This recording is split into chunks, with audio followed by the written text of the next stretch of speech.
Hello, everyone. It's Antonio again. Welcome to our resilience talks. This is the fifth. So you can here below in the description see the chapters. Also subscribe the channel. You can receive the alerts if you enable notifications. So today I am delighted to have a professor from Harvard that is going to talk about health systems and mental health.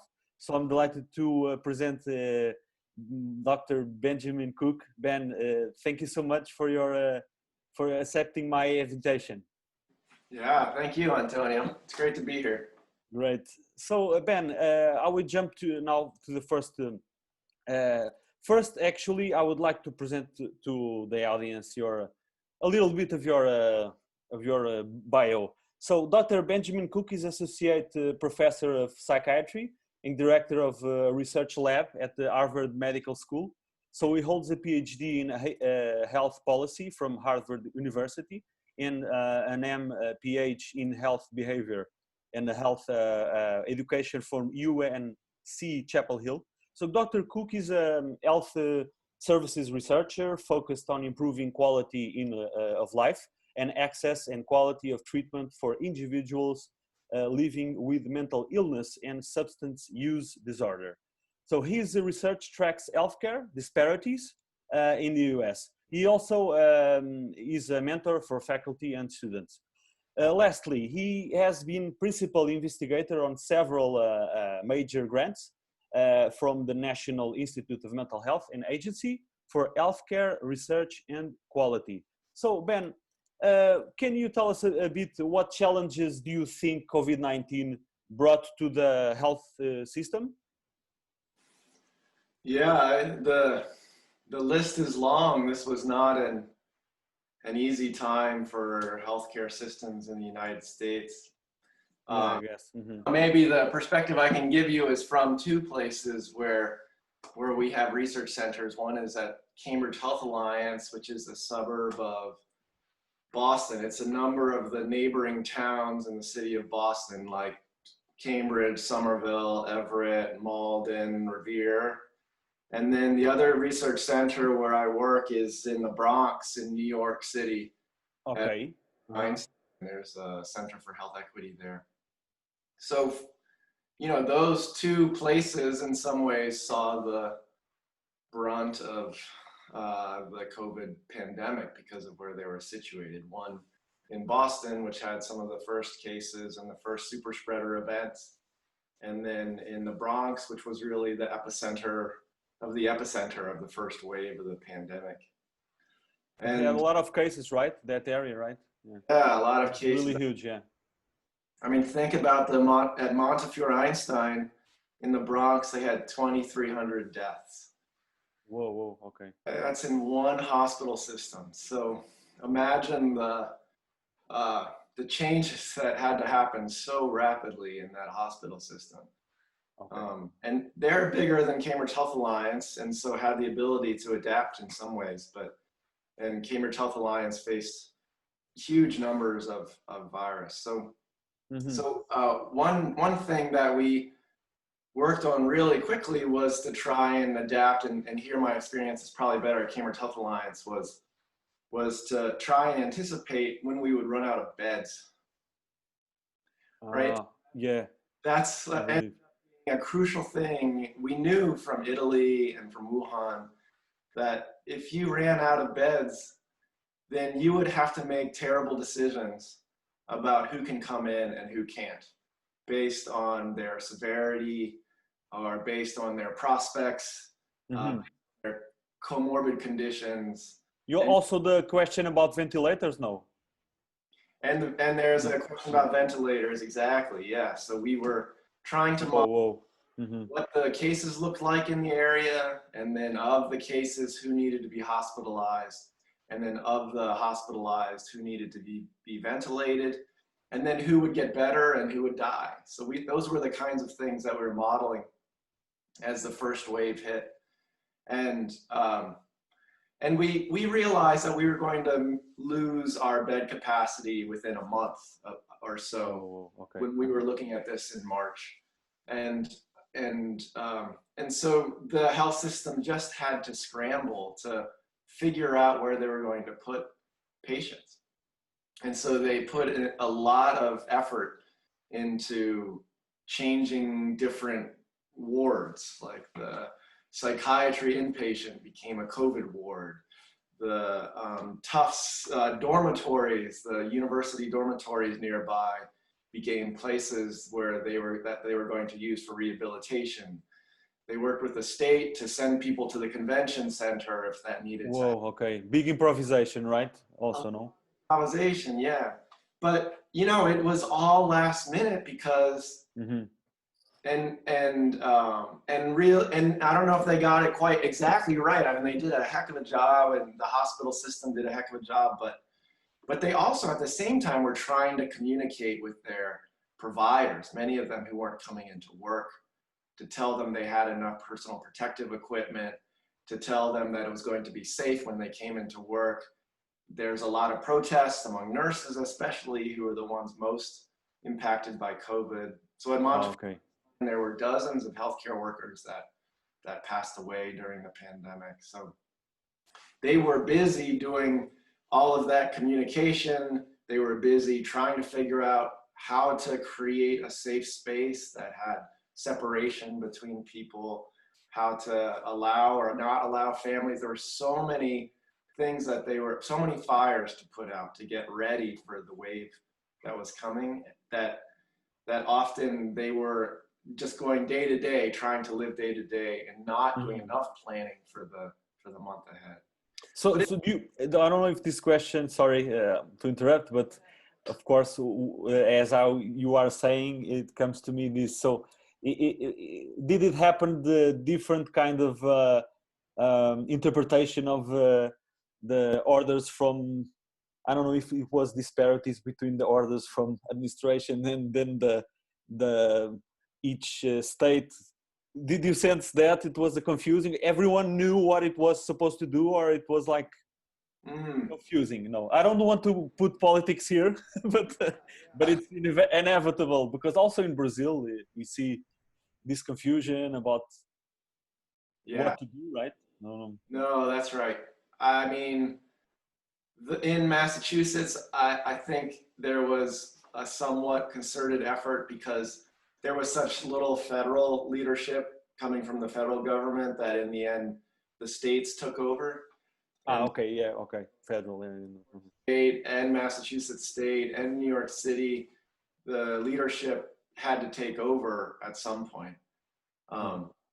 Although, you know, of course, if there was an earlier federal response, if there was a federal response that was consistent and consistent across states, if there were resources, if the testing, there wasn't a 3-week hiccup in the tests rolling out, if there wasn't enough resources for testing in the early days, which set us back, you know, millions of cases, thousands of lives. So, right, the lack of federal response was a big deal in we ended up losing more lives than we should have in Massachusetts. But that being said, I think the governors in New York and the city of New York, they just had to do as much as they could, as rapidly as they could, and a real no one expected, right? This, right? There was a real lockdown here in ways that there weren't in other states, and there still continues not to be in other states. And so I think we'll just keep seeing these waves of the virus coming back, and whether or not the healthcare systems, I think they're better prepared because of New York and Massachusetts experience in other states. Okay, they learned from the crisis. Some of the stories that we heard were, I was talking to one of the primary care docs, and they were working with respiratory therapists in the ED, and the respiratory therapists who were in the ED were real-time intervening with different medications and different positions. It ended up that putting people on their stomachs took a lot of the pressure off the lungs in those early days. And then there was the hydrochloroquine, that medication that was Yeah. Mm-hmm. by the president, and so some people were trying that out, but it had no effect. So they were doing real-time experimentation. I had no effect. So okay. It had no effect, but you know, it really set them back from trying other things. And so the question about, you were saying the beds and the ventilators, how did it turn out? Well, or? Yeah, so I think we got the general date more or less right when we were going to hit capacity. Okay, great. Uh-huh. And so we were prepared for that in some ways. And our institution made agreements with other places that had more beds that we could send patients to. And like I said, we converted some of the other wards for overflow. So that was. Oh, okay. So it didn't went out of control, right? Because we heard in the news, like New York was really. Yeah. Was the worst was California and New York, right? No. Yeah, I think New York was probably the worst. The worst, yeah. Overflow and. Oh, okay. So fortunately, it didn't went like out of control, right? Yeah, yeah. Great. I mean, they were doing the best they could. I mean, it was just harrowing. You know, it's worth saying that the circumstances in the Bronx are so much different too than in Cambridge and the surrounding areas. I mean, about the Bronx, where you have apartment buildings with dozens of floors, with multiple families on those same floors, all using the elevators. You're talking about a density of, I forget what the number is, but 100,000 people per square mile or something like that in the Bronx. Yeah. You have a lot of people on top of each other. Whereas in other cities, that density is like 20,000 per square mile. You have so many people all on top of each other in the Bronx. And so you can imagine if the COVID pandemic goes, it's going to go like wildfire in a place like that. How is the demographics there? The Bronx, sometimes it was poor people, but nowadays still no. Yeah, I think it's known as one of the poorest counties in the U.S. and a lot of racial minorities. Okay. It was, you had also disparities, right? You studied that also, right? Yeah. And we heard like they were hugely affected all around the world, right? Yeah. The more vulnerable were more affected. Yeah, absolutely, Antonio. Absolutely. Yeah.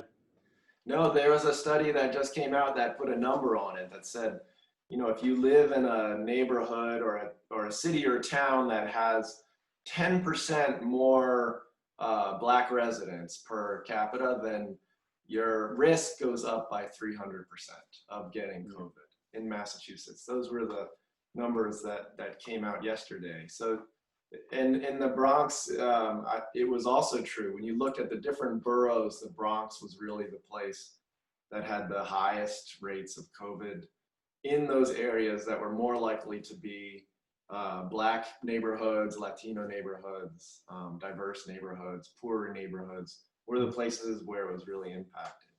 And that's a real mix of forces that have been growing over the years in terms of stable employment and healthcare access, and overcrowding.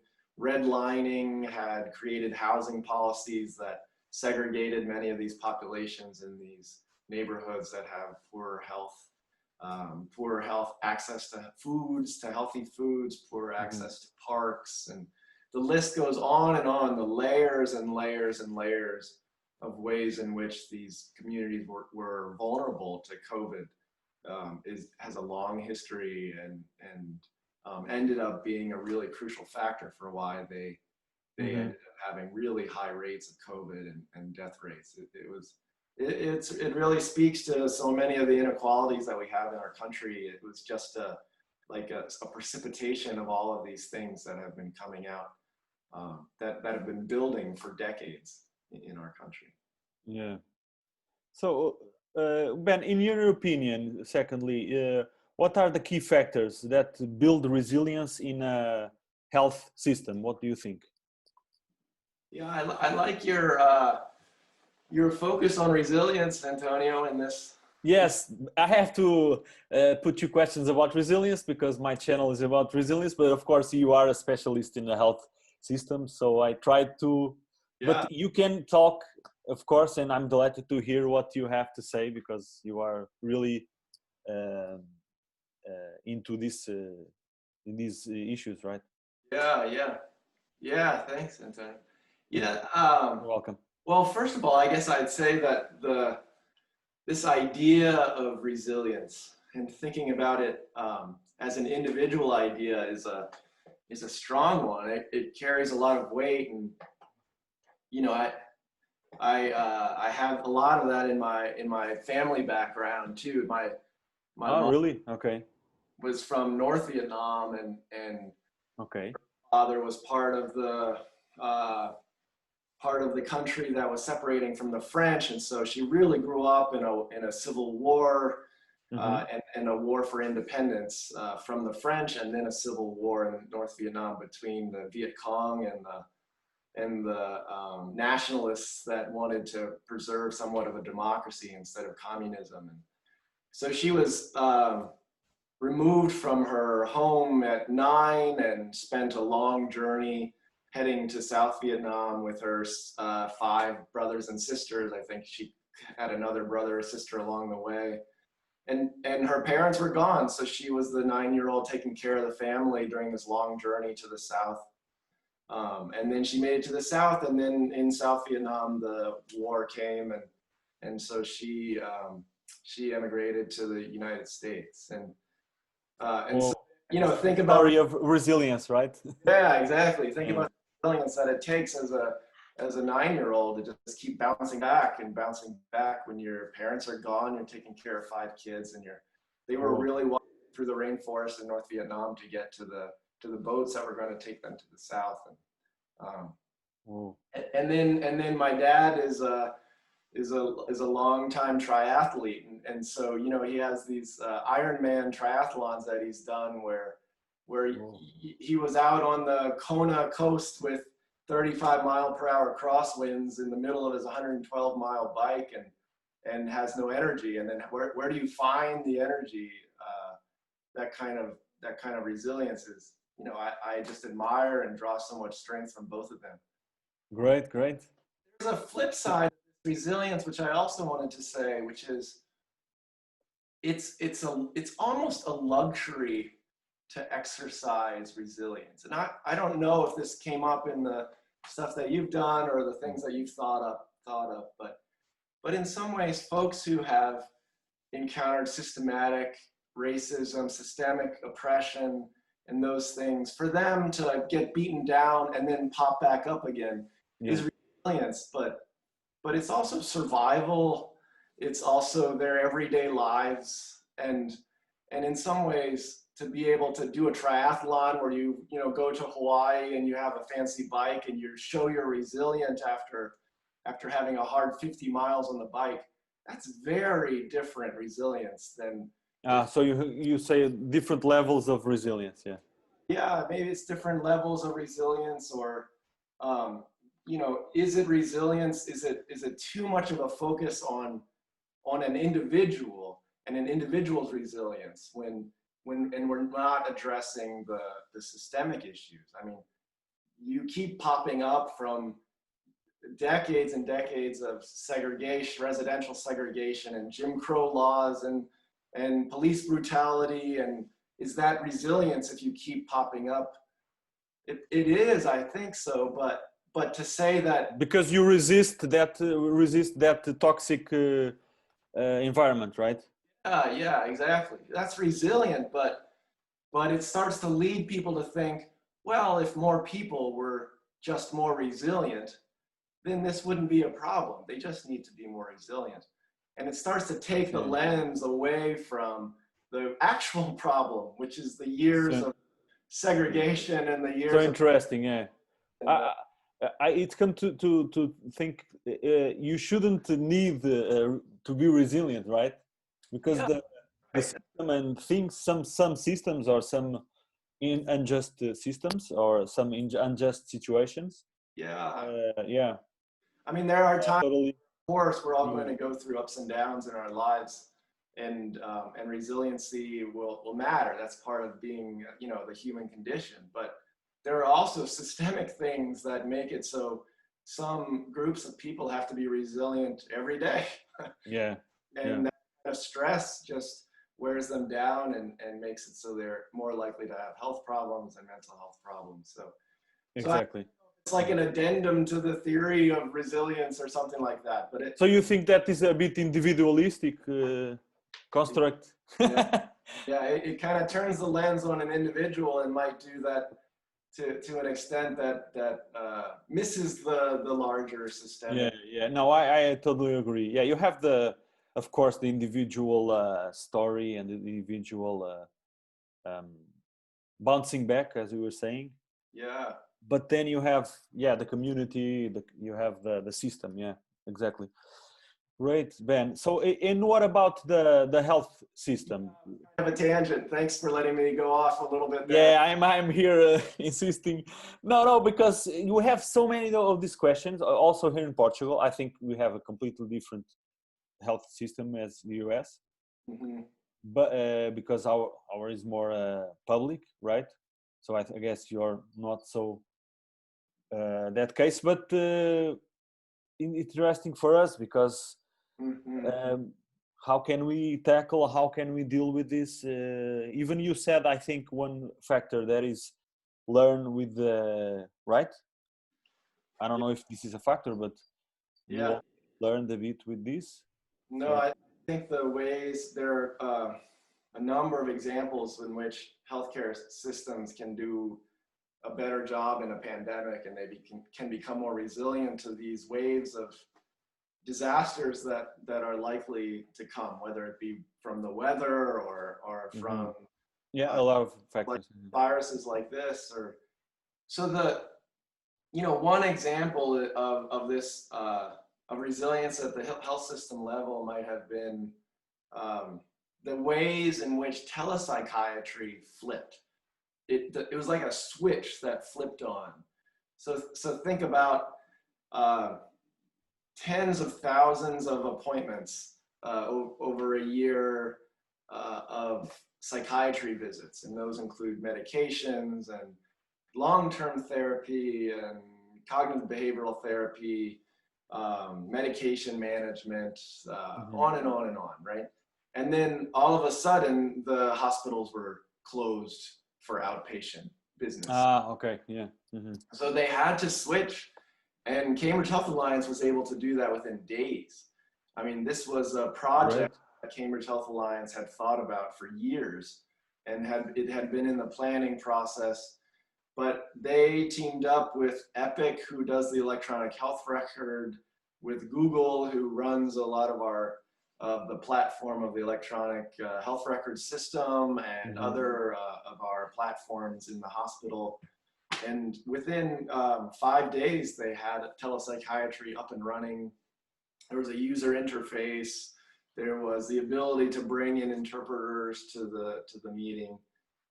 And all of the providers were trained in a very short amount of time how to use these different systems. So it's an example of the fact that once you do put a team and you orient them in the same direction, and you bring in the corporate entities that are working with the healthcare system, you can really move things very quickly. No, great. So that's an example of resilience. I mean, I don't. We're looking now at what that meant for treatment, and whether switching to video and telephone was better or worse for certain groups. There's a lot of folks who just couldn't figure out how to get to the video to work. Their internet connectivity wasn't as good, and so they switched to telephone. So that's we'll see what the problems are there. We found that no-shows have gone down because now there's no longer this need to take a couple buses to get to the outpatient office. You can just pick up the phone in between for a half an hour in between taking care of your children or at your job. And so there are benefits to being on the phone, and telepsychiatry is probably likely here to stay. But I think there are going to be people who are left behind by not having that in-person contact. So we'll again the disparities, right? yeah, exactly. Perhaps in general, in situations of hardship, if you are vulnerable or more, you are always more affected, right? If your foundations are not so strong, right? It comes the storm and everything is Yeah. ruined, right? I think that's right, but I think this may be an example, and it's worth looking for them, is where the disparities are reduced, and where they can be reduced. it can be alleviated. So there was a lot of things that happened in the communities. In Chelsea, for example, was a hard-hit Latino community in the Boston area, and there were community organizations where there was an absence of Spanish-speaking folks to deliver food and Spanish-speaking folks to make sure everybody was healthy and getting tested and checked up if they were sick. The community or number of community organizations popped up into the vacuum there and filled in the spaces where the government wanted. Oh, really? So the people organize themselves, right? Yeah. People organize themselves. Yeah, right. Yeah. And we see that phenomenon, right? In some catastrophes, we see that people unite. Now in the Beirut in Lebanon, right? I saw something also that people all of a sudden, young people. I saw that example. They united everyone, and they started helping everyone. It was really I think so. That's worth. I think part of it is that the vulnerable communities are going to be harder hit for the most part by these things, but it's also worth seeing ways in which they bounce back, or they're resilient as a community against these larger forces and create their own organizations to support the community members. And there are these other things that you can see, like maybe telepsychiatry is something that will be in the end a place to reduce disparities in access to mental health care. You just have to and talk to a provider, and no longer do you have to travel a long ways to get to your provider. And maybe it's you don't have to deal with childcare, you don't have to deal with the transportation barriers, you don't have to take off 3 hours of work, you only have to take off a half an hour of work. And so maybe we'll see these large disparities in access to mental health care shrink with more of a move to telephone. So I think seeing where the exacerbation of disparities are, but also where the reduction in disparities are from these things. Perhaps. What I see is that it's completely different the case in Portugal in the US, because as I told you, we have a public access to the health system. But for example, the psychologists, the access to psychologists, because it's a continuated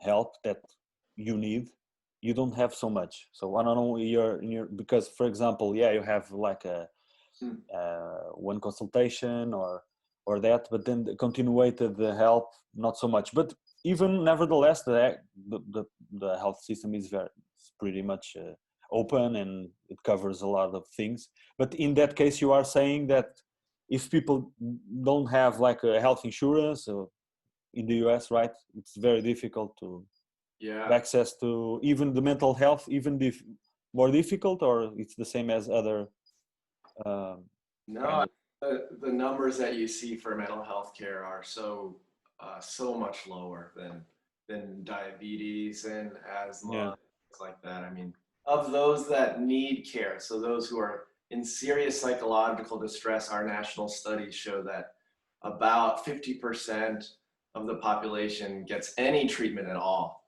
And then if you start to look at Blacks and Latinos and Asians, those numbers are more like 20 to 30% of them with serious psychological distress receive any treatment at all. And then if you think about substance use, those numbers are in the like 5 to 10% range. And you can't imagine diabetes or asthma, you just can't imagine percentages like that, right? So the healthcare system it's really one of its biggest failures in some ways. It's the inability to treat folks with mental health and substance use problems. It's not an easy an easy population to work with, but there Yeah. needs to be more flexibility to make mental health care accessible in the community, to have longer hours, to make the treatment relevant, that it's not just medications, it's got to be in a place that's culturally relevant. And I think Portugal does have a nice model. We've worked a little bit with Spain also. They Oh, have really? Okay. centers that have intake, walk-in intake for substance use treatment. Here in the United States, you need to go see a primary care provider. That's going to take a while. The primary care provider assesses you and then may send you to a substance use treatment provider, but there's going to be 6 months between when you first feel like you have a problem and when you finally see somebody who can help you with it. So you see people from immigrants, they see an economic opportunity, right? Because you have so much people coming in, right? Right? You have the biggest immigrant community, right, in the world, or Yeah, no? that'd be true. I don't know. But then they perhaps they have that factor of the access to health that. Yeah, yeah, Mhm. yeah. But they still come in, right? They still have see an opportunity. How do you see this? It's a little bit Yeah. Well, paradoxical, or it's interesting that you think about that as a paradox. It may be that that there. I think it may be that there's a change now, given COVID and the response and the ways in which yeah, no, okay.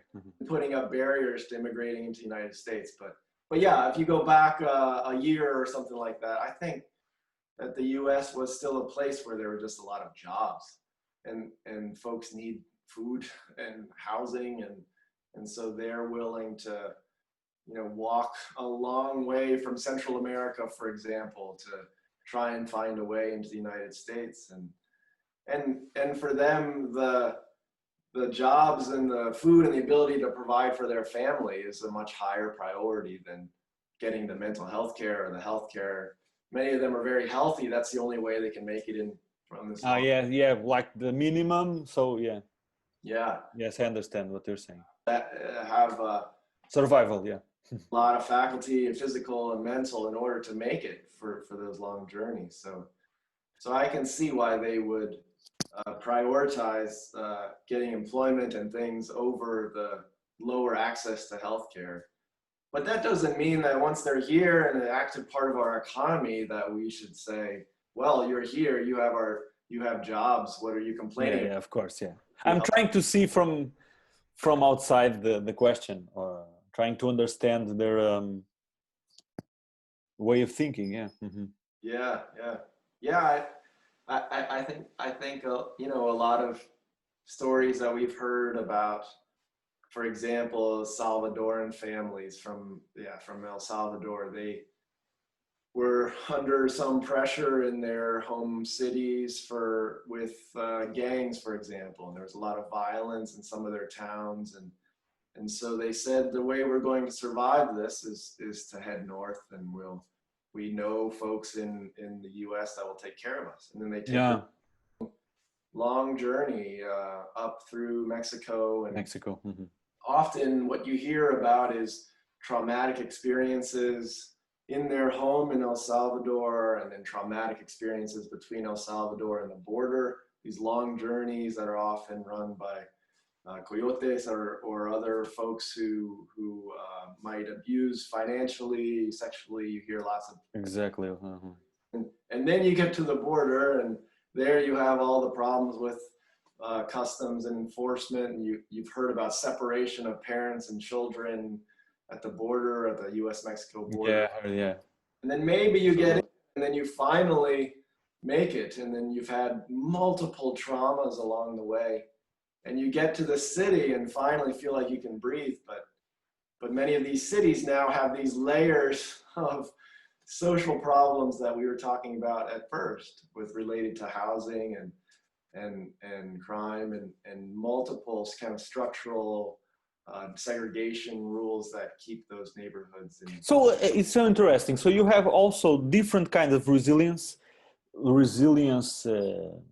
traits, or in the immigrants, because some they actually strive and others don't. So you have different, right? Yeah. Because yeah, the thing about American dream and all that, I don't know if, but I'm putting here also, you have different kinds of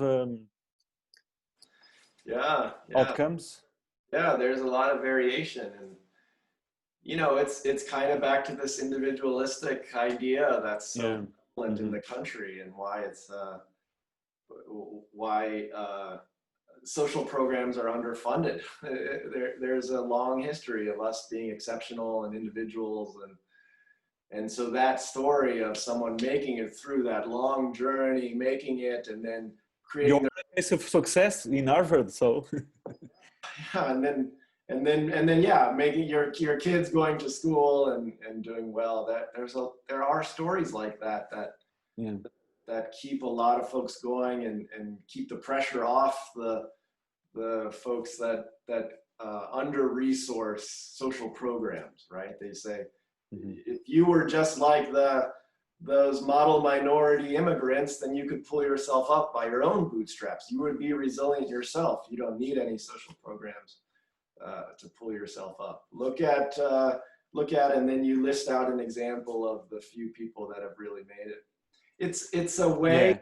Yeah, I understand. Uh-huh. Time that in our country we've created factions and torn at the social fabric of our country. The Vietnamese and the Asians are one good example of that. Mm-hmm. There's this minority myth about Asians of being amazing in school and they always get the highest education. Really? Uh-huh.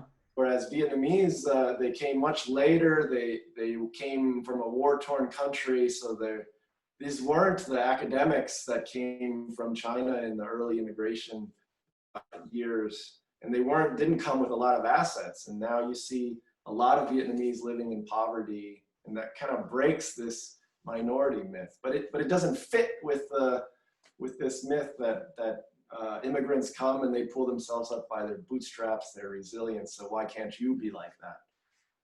Okay, so you don't think that that is so that can happen, or that myth, yeah, of the American dream.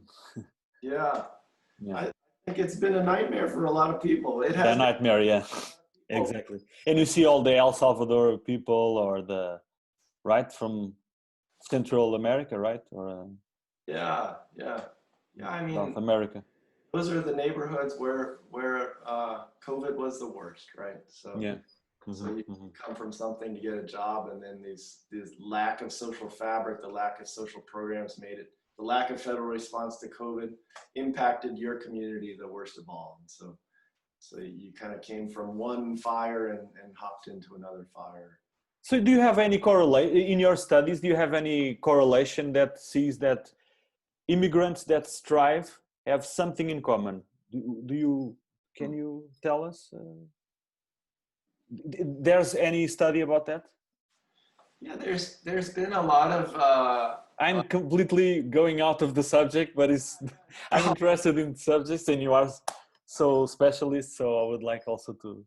there's been a number of studies about this immigrant paradox and thinking about, and the immigrant paradox, at least in psychiatry, is the idea that immigrants, even though they have lower socioeconomic status, their employment and income and wealth is lower than the average population, their mental health seems to be better. Whereas usually you see a direct relationship between wealth and employment and income and mental health.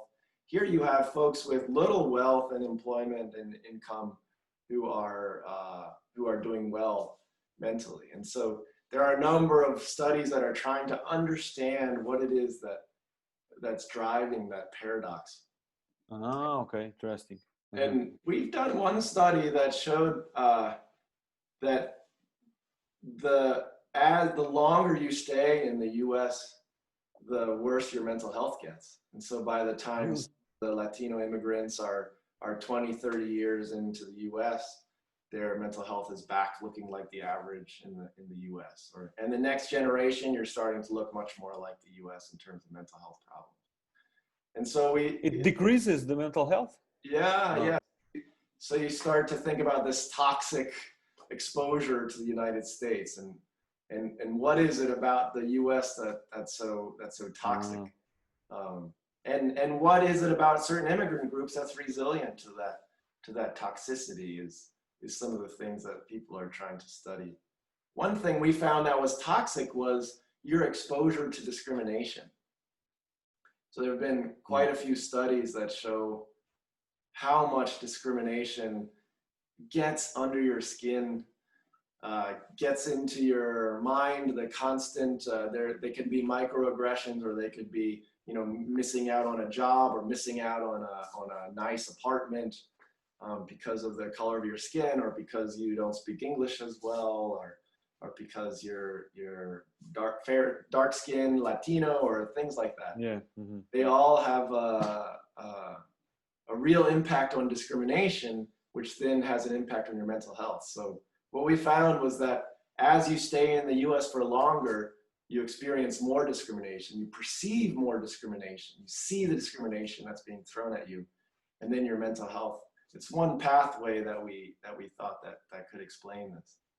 The other one is intergenerational conflict. And once you start to have children here and you're trying to raise, and you have the US culture and you're trying to preserve your culture from Brazil or other countries, then you start to have this intergenerational conflict, and you see that as a driver of why the mental health problems go up for the parents and the children. So those are kind of two of the factors, and there are probably many more driving. Yeah, but two is already, it's insightful. Thank you. So just a bit now, coming back to we could be here all day because it's so vast, right? But coming again to the health system issue. So the health professionals, how do you see the challenges they face in the pandemic? You already talked a bit, but also I would like to know the health professionals, and also you think the people were prepared, people in general. Two questions in one, but yeah. The health professionals really had an incredibly difficult time because of the lack of preparation for something that was so unexpectedly big. You know, you have a president who's leading policies and saying it's going to go away. We just have a few cases and those will go away. And now we have over million cases, 180,000 deaths in the United States. We were just, from a federal level, so unprepared. And then that just trickles down. So then states try and scramble to come up with something without the federal support. Hospitals try and scramble to find something to do without sufficient state support. And then now you get down to the level where the rubber hits the road, and that's the providers, that's the healthcare providers. And so I worked closely with two psychologists at Montefiore and Einstein who were providing support services to frontline healthcare workers, as well as environmental services workers and janitorial services workers and food services workers. They said there was so much stress during those peak times for those workers that one story was that my colleague was talking to a woman on her way. She had just gone home to sleep for 4 or 5 hours, but she had to get back to the emergency department. And she was calling her for help because she was shaking. She was so over-traumatized by seeing so many deaths and feeling like so much was out of her control. The usual ways in which she knew how to take care of people were out the window. You can imagine how unsettling that be for healthcare providers. And so she said she would and then she got into work, and then it would go. There were people coming in every door. They were trying to triage people, and then her shaking would stop, and then she would get better because she was working in the middle of all that. And then after she got a break and to go home and sleep, they come back again. The shakes come back again. You know, so I think for them a huge challenge was absorbing all of this stress and death and illness and grieving and families not being able to grieve. So now the nurses are the ones that are doing the grieving for the families through the phone. And just imagine all of the layers of stress that they were facing. So I think that was totally underestimated, the stress and the amount of trauma that the healthcare workers would receive. So I think that's next time, if there's a next time, to be able to handle that in a better way, to provide support services, to do a better job so that there never will be these situations where you have to figure out how to triage people in and out of the hospital like they did in New York. And then I guess the other big one was, how do we protect the janitorial and environmental services and the food workers? Because many of them passed away across the country. And there was much less attention paid to their safety, to their personal protective equipment. And that's just an extension of what we were talking about earlier. Those are usually the poorer folks, the folks from racial and ethnic minority communities. So those are some of the challenges, I think, is how do you equitably create safety, and how do you create a place that does not have as much psychological distress? So Ben, exactly. So in finally, I would like to hear from you the training of health professionals. What are the areas that you think it could be more developed? Some issues arise now in the pandemic that show some perspective that could be improved in the professionals. Yeah, improved or helped, right? Not in terms of. I think there's a lot known now about how to triage, how to treat, how to take care of folks once they're sick with COVID, and so the mortality rates, I think, have come down, and the problems with full emergency departments has not been as bad as it was in those first weeks in New York and Massachusetts and other places. I think the training of the health professionals should shift upstream now, especially. We're still in the middle of this pandemic, and we aren't doing enough still in terms of wearing masks and socially distancing, and a lot of kids are going back to schools now and universities, and you already see super spreader events occurring at parties, and so I think there still needs to be more education, more training, more support from different levels of government on how to keep more waves coming. We have 180,000 deaths in the United States, and the forecasts are for 300,000 deaths. I mean, more the soldiers, U.S. soldiers killed in the world wars, you know. You have close cases now, have you? Yeah, sure. Still 20 in Massachusetts. There's still 10 to 30 deaths every day that are being calculated, and thousands still a couple hundred cases being recorded every day. So we're not out of this. I know there are places in Europe that are doing much better than us, and Portugal is one of them. But fortunately, now we had a bit of increase, but but you never know. We are expecting the winter wave, right? Let's see. Who's going to mix in there? It's going to be hard to disentangle that. So I would train public health is something that is not as sexy as the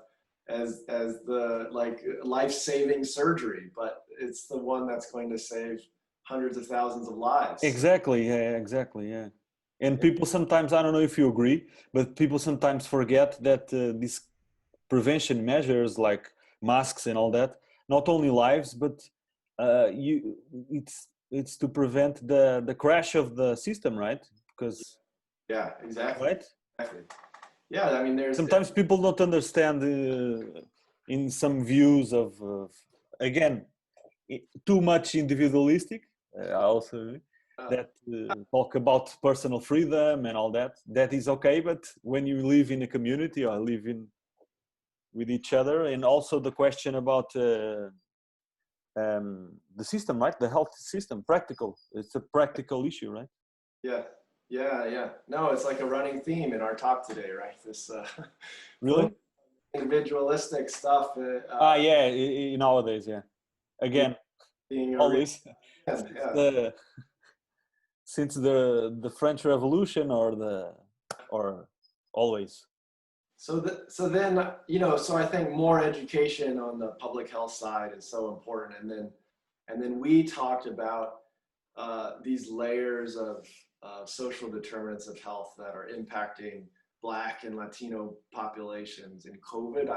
There needs to be more education on how to start to pull out the threads of the systemic racism and segregation that's been happening in our country. And we need to educate more health professionals, more public health professionals on how to do that work of desegregating housing, making better food available to people, improving employment, reducing environmental contamination in cities where brown and Black people live. There's a lot more work to do to make this country more equitable. The police violence, we've been trying to get big issue now. Yeah. Improve the ways in which they use deadly force against Black men. So there's a lot of education I think that we can do on the equity side in this country that will just raise the health overall of the U.S., the way we get along, the discrimination, the microaggressions, the way that we carry around psychological distress. Mm-hmm. A lot of that's just because of all the tension that we're holding in our country. So that's a big deal, right? Like, how do you educate a lot of people in public health, and how do you educate a lot of people to be anti-racist?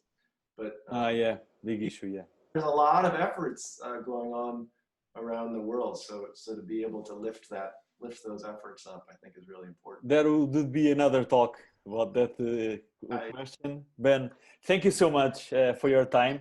Sorry for this diversion all the time. It was a nice conversation. You're a great facilitator. Thank you. So Ben, thank you so much, and you all for watching. So don't lose the next week another video. Bye bye.